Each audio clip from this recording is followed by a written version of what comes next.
욥기서 핵심 요약. 여러분 안녕하십니까? 오늘 우리는 성경 속 깊은 지혜의 보고 욥기서의 핵심을 요약하여 전달해드리고자 합니다. 고난과 믿음, 인간의 한계와 하나님의 주권이라는 영원한 질문을 던지는 욥기. 그 심오한 메시지를 함께 파헤쳐보겠습니다. 욥기는 단순히 옛날 이야기가 아닌 오늘날 우리에게도 깊은 울림을 주는 이야기입니다. 욥기는 의인이 겪는 고통에 대한 인간의 반응을 기록한 책입니다. 하나님의 공의와 지혜를 고난과 조화시키는 방법에 대한 고민을 담고 있죠. 욥기의 주제는 모든 세대의 신자들이 고민하는 문제이며 신학자들조차 의견이 분분합니다. 이처럼 욥기가 던지는 질문은 결코 가볍지 않습니다. 하지만 놀랍게도 욥기는 역사적 사실에 근거하고 있을 가능성이 큽니다. 욥이라는 인물이 실제로 존재했을 수 있다는 것이죠. 실제로 성경 외적 증거로 주전 18세기의 마리 문서에 욥이라는 이름이 등장하기도 합니다. 이는 욥기의 이야기가 단순한 허구가 아닌 실제로 일어났을 법한 사건이라는 점을 시사합니다. 욥기를 해석하는 관점은 매우 다양합니다. 욥과 새 친구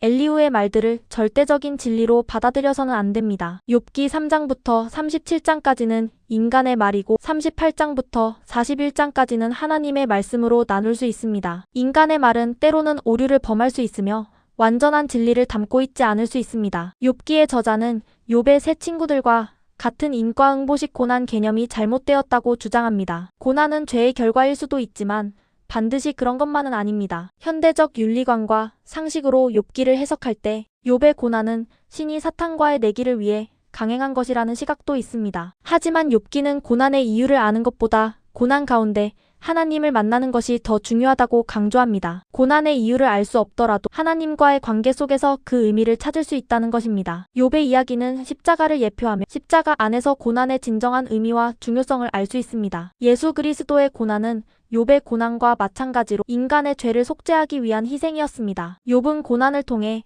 절대적 가치의 세계를 발견할 수 있었다는 해석도 있습니다. 고난을 통해 세상의 헛된 가치를 버리고 영원한 가치를 추구하게 되었다는 것이죠. 욥이 하나님을 의심하고 중보자를 찾는 모습에서 예수 그리스도의 사역을 엿볼 수 있다는 점도 주목할 만합니다. 욥은 자신의 고난을 해결해줄 중보자가 필요했고 예수 그리스도는 인류의 중보자가 되셨습니다. 그렇다면 욥기는 현대 사회에 어떤 의미를 던져줄까요? 욥기는 세상의 고통에 대한 정의로운 답을 찾는 과정을 보여주며 고난을 단순히 죄악에 따른 벌로 보는 시각을 경계합니다. 고난은 개인적인 문제일 뿐만 아니라 사회적인 문제이기도 합니다. 정의를 구실로 함부로 칼을 휘두르는 기독교 지도자들에게 따끔한 충고가 될 수 있습니다. 욥기의 이야기는 권력을 가진 자들이 자신의 권력을 남용하지 않도록 경고합니다. 오늘날 욥기의 의미를 부의 합리화에 사용하는 것을 경계해야 하며 욥처럼 하나님을 만나기 전 교만해지지 않도록 조심해야 합니다. 부는 축복일 수 있지만 교만의 원인이 될 수도 있습니다. 포로 후기의 관점에서 욥기를 읽음으로써 악이 횡행하고 보호막이 벗겨진 상황에 대한 통찰력을 얻을 수 있다는 점도 기억해야 합니다. 욥기는 악이 승리하는 것처럼 보이는 세상에서도 정의가 살아있음을 믿어야 한다고 말합니다. 욥기의 구조와 특징 또한 흥미롭습니다. 욥기는 산문체의 서론과 결론이 운문체의 대화문을 감싸는 액자식 구조를 가지고 있습니다. 이는 욥기의 이야기가 단순한 이야기가 아닌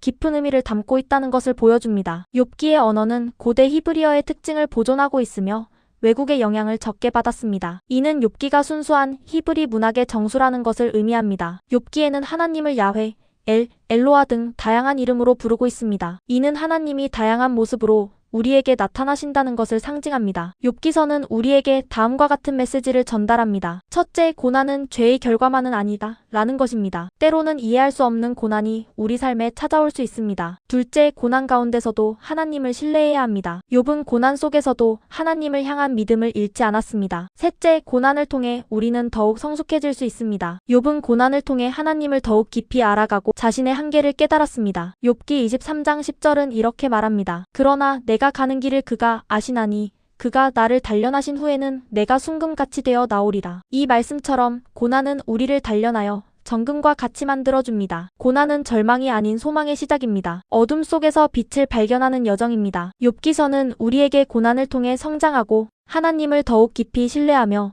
소망을 잃지 않는 삶을 살아가도록 격려합니다. 사랑하는 여러분, 인생은 예측 불가능한 고난으로 가득할 수 있습니다. 하지만 욥기서의 메시지를 기억하십시오. 고난 속에서도 믿음을 잃지 않고 하나님을 의지하며 소망을 품으십시오. 고난은 우리를 더욱 강하게 만들고 하나님께 더 가까이 나아가게 하는 축복의 통로가 될 수 있습니다. 욥의 인내를 배우고 그의 믿음을 본받아 어떠한 어려움 속에서도 굳건히 서는 여러분이 되시길 간절히 바랍니다. 감사합니다.